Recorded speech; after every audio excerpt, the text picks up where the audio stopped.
Ready for the dictation? Ready? Start. He has further submitted that one of the prosecution witnesses, namely PW4, on cross examination came up with a case that the deceased had died due to an accidental fire while cooking food.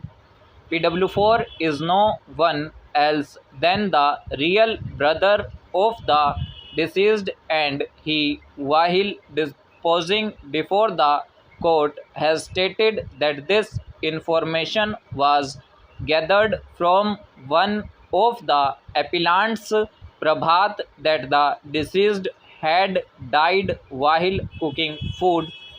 On this, he submits that according to the site plan that was prepared during investigation by the investigating officer categorically indicates a kitchen, but the body of the deceased was not found either in the kitchen nor any kitchen equipments were found so as to have caused an accidental fire in the room where the deceased was found to be dead.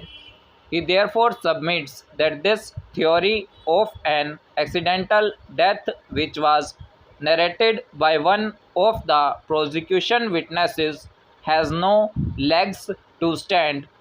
He further submits that death due to burning is established, but otherwise utilization of the kerosene oil for having set the deceased on fire does not appear to have been established, as neither the inquest nor the post-mortem report indicates the existence of the smell of kerosene or its utilization for having set the deceased on fire.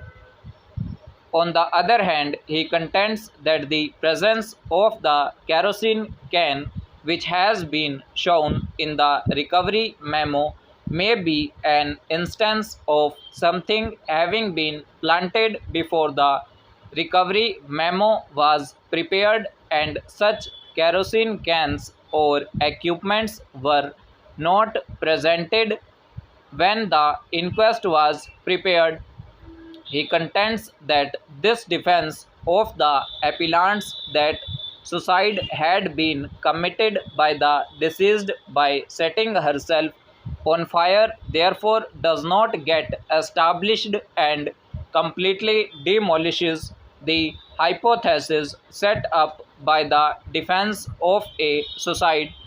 Coupled with this, he submits that if the deceased was a resident of the same premises and if she was found to be dead in the same room as that of the appellant Ashok Kumar, and alibi not having been established, the initial burden of establishing the presence of the accused at the scene of occurrence has been discharged.